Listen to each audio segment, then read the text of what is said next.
የሩታ ደስታ እንግዲህ መቶ ሰርፕራይዝ አድርጓታል ማለት ነው። እንግዲህ ሩታን ማለት ነው።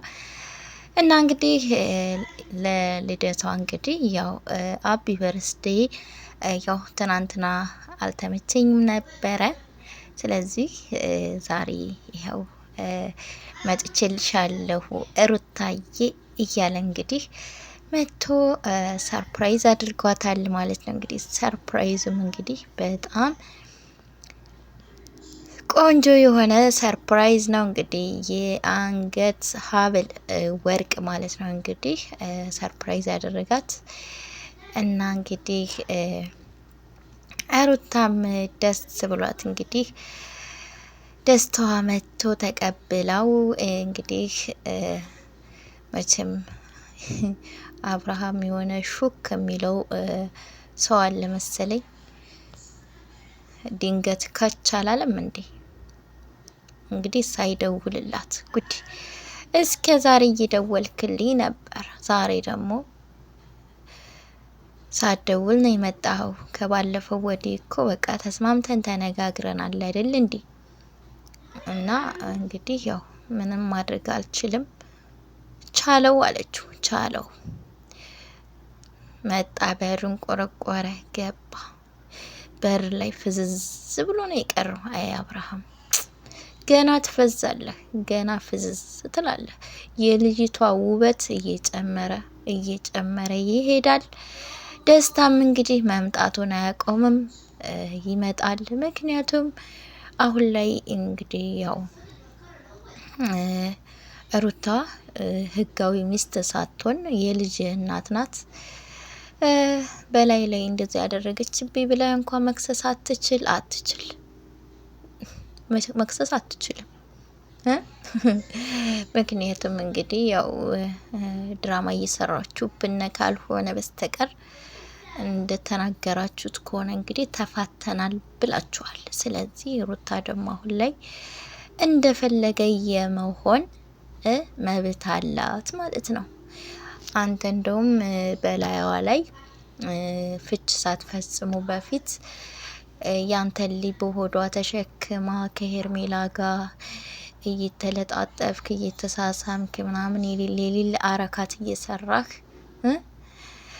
ከወለደችም በኋላ እንደዛው ምንም እየተሻሻልክ ባለመሄድህ ዛሬ ላይ እንግዲህ ሩታ ደግሞ ያው ሰው የዘራውን ነው የሚያጭደው ይባላል። እንግዲህ ያው የዘራኸውን ነው እያጭድክ ያለው አብርሃም ማለት ነው። ቻለው፣ እሺ ቻለው።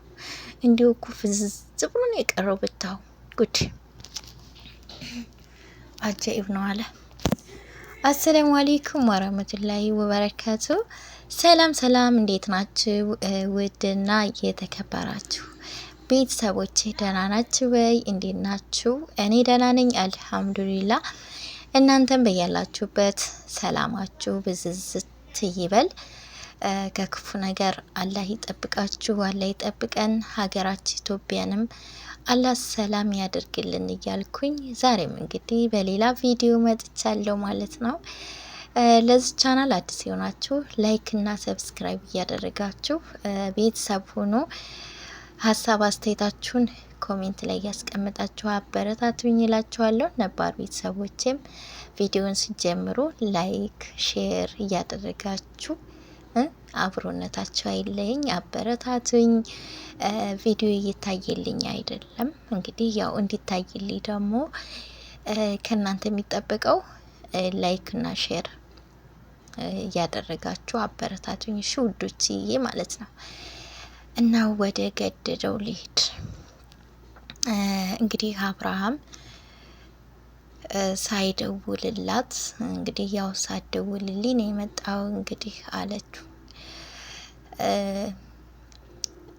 ሩታና ደስታ እንግዲህ ቤት ውስጥ እንግዲህ ያው ስጦታ ይዞላት መጥቶ ሰርፕራይዝ አድርጓታል። እናም እንግዲህ ስለተፈጠረውም ነገር ያው ተመልክተሻል፣ የተፈጠረውንም ነገር። እኔ ግን ያው ሁሉንም ነገር ትቼዋለሁ። አንቺን ግን ከነኩብኝ፣ በአንቺ ከመጡ አልፋታቸውም አለ። አዎ አልለቃቸውም፣ በአንቺ ከመጡብኝ ግን አልለቃቸውም። በእኔ ስለሆነ አሁን ላይ ግን ያን ያህል ምንም እንትን መስሎም አልታየኝም። ግን በአንቺ የመጡለት ግን እኔን አያድርገኝ ብሏል። እኔን አያድርገኝ ብሏል። የሩታ ደስታ ማለት ነው። እና እንግዲህ ያው የተወሰደበትንም ስልክና ምንድነው የአንገት ሀብል ምናምን አውልቀው ወስደው ነበረ እነ ብሩኬ ማለት ነው። እንግዲህ ደስታን ሲደበድቡ ምናምን ማለት ነው። አቤት አቤት አቤት! እንደው እኮ እውነቴን ነው የምላችሁ በአብርሃም ዙሪያ ያሉ ጓደኞቹ ነባዮቹ ማለት ነው የምር በጣም አሽቃባጮች ናቸው። በጣም ያሽቃብጣሉ ማለት ነው። እንዴ የአብርሃም እህት ለራሱ አታሽቃብጡ፣ ውጡ፣ አይመለከታችሁም፣ አያገባችሁም እንዲህ አንገታቸውን ሁሉ እያነቀች ማለት ነው። በቃ አያገባችሁም፣ ውጡ ውጡ እያለቻቸው ማለት ነው። ምንም መስሚያቸው ጥጥ ነው የምር። በሩታና በአብረሽ መሀል አትግቡ፣ አይመለከታችሁም፣ በቃ ከነሱ ህይወት ውጡ እየተባሉ በፍጹም አይወጡም።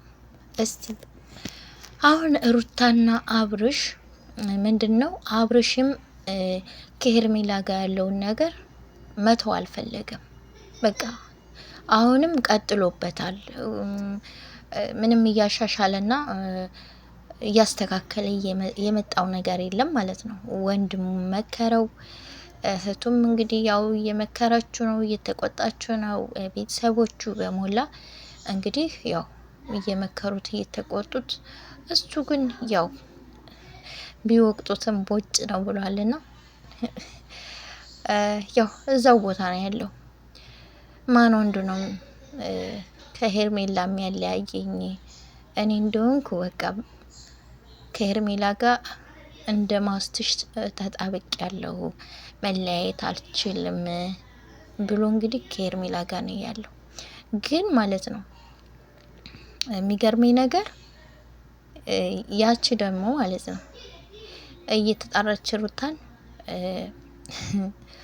ታይሊ በቃ እኔ እንዴት አድርጌ መያዝ እንደምል ምናምን የሆነ ብቻ ግን ማለት ነው። እኔ የምር በጣም ትገርመኛለች ይቺ ሄርሜላ ተብዬዋ ማለት ነው። እንግዲህ ለሄርሜላ በቃ የኔና የአብርሽ ነገር እኮ አብቅቷል፣ ተለያይተናል፣ እንደፈለግሽ ሁኚ ምናምን እያለቻት እንግዲህ መቼም ቪዲዮን ያያል። ግን እሱ ማለት ነው አሁንም አበባ ይዞ ቀይ አበባ ይዞ ማለት ነው እንዴ እንደገና ፍቅር ያዘኝ በቃ ካሁን በኋላ አብረን እንሆን ፍቅር ይዞኛል ነው እንዴ አብርሽ ማለት ነው። እንዴ ተለያይታችኋል እኮ። ከተለያያችሁ በኋላ ቀይ አበባ እኮ ለፍቅረኛ ነው የሚሰጠው፣ ለፍቅረኛ ለሚስት ነው የሚሰጠው። ሩታ ደግሞ ያው ከፍቅረኛ አልፋ ሚስት ሆና ከሚስትም ደግሞ ያው ልጅ ወልዳ ሰጥታለች። ልጅ ወልዳ ከሰጠችን በኋላ ደግሞ ያው ተለያይታችኋል አሁን ላይ ማለት ነው። ቀይ አበባ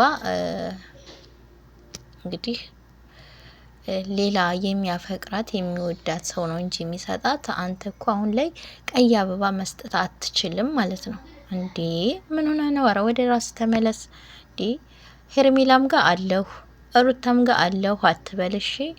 አንድ ቦታ ላይ ሰከን በል፣ ሰከን በል፣ ሰከን አዎ ሰከን በልሽ አንድ ቦታ ላይ ማለት ነው። እዛም እዚህም ማለት ያው አይጠቅምህም። ምክንያቱም እንግዲህ ወይ ከሄርሜላ ጋር ያለህን ነገር እስከ መጨረሻው ድረስ ቁጭት አድርገህ ትውት አድርገህ ማለት ነው ያው ከልጅ እናት ጋር መቀጠል። እሱንም እሷ እሺ ካለች ማለት ነው፣ እሷ እሺ ካለች እንጂ ያው ብቻ ከባድ ነው። እና አብርሽ በንዴት በሩን ዝግታ አድርጎት ሄደ። እሺ አትቀበይኝም አላት። ዝም ብላው ቆመች። አይ ችግር የለውም ተቀበይው አላት። ደስታዋ ማለት ነው እየገባው ነው የምር። ከዛም እሺ ብላ ተቀበለች። አሁንም ደግሞ አበባውንም ደግሞ አትቀበይኝም አላት፣ አበባውንም ማለት ነው። ከዛ አሁንም እሷ ደስታን አይታደረገችው። ችግር የለም ተቀበይውና ቆሻሻ ጋር ይጣላል አላት። እሺ ብላ ተቀበለችና ወደዛ ቁጭ አረገችው። ከዛም እሺ ቻው ብሎ በሩን ግው አርጎ ነው ተቆጥቶ ማለት ነው እንግዲህ የሄደው ማለት ነው አብርሃም ማለት ነው። አቢ በርስቴ ልልሽ ነበረ የመጣሁት እያለ ማለት ነው። አይ ወይኔ በላቸው። ለማንኛውም ውድ ተመልካቾቼ አብርሽ በቅናት ብድ ስክር ብሎ ነው እንግዲህ ተናዶ የተመለሰው። እንግዲህ ደስታና ሩታም ያው እራት እንብላ ወደ ውጭ ወተን ምናምን እያላት ነበር። እሷም እሺ ብላው እንግዲህ አብረው እራት ሊበሉ ማለት ነው። አይ አብርሃም ቻለው እንግዲህ ምንም ማድረግ አይቻልም። አዎ አንተም ከሄርሜላ ጋር ያለህን ነገር አልተውም ብለሃን። ሄርሜላም እንግዲህ በገንዘቧ እየደለለች አንተም ደግሞ ከሷ ጋር ተጣብቃል። እሷም እንግዲህ የራሷን ለማድረግ እየተጋጋጠች ነው። እንግዲህ ገንዘቧን እያፈሰሰች ነው። ለወንድ ቤት ገዛች፣ የእጅ የወርቅ ሰዓት 500 ሺህ አውጥታ ገዛች። አቤት አቤት አቤት! በዚህ ልክ ሰው ይወርዳል። እና እንግዲህ እላችኋለሁ ውድ ተመልካቾች የዛሬው ቪዲዮ ይህን ይመስላል። ላይክ እና ሰብስክራይብ ያላደረጋችሁ ላይክ እና ሰብስክራይብ በማድረግ ቤተሰቡ ነው አበረታቱኝ እላችኋለሁ። ነባር ቤተሰቦችም ደግሞ ላይክ ሼር እያደረጋችሁ ሀሳብ አስተያየታችሁን ኮሜንት ላይ ያስቀምጣችሁ። የዘወትር አብሮነታችሁ አይለኝ። ስለምታበረታቱኝም ከልብ አመሰግናለሁ። በቀጣይ በሌላ ቪዲዮ እስከምንገናኝ ሰላም ሁኑልኝ።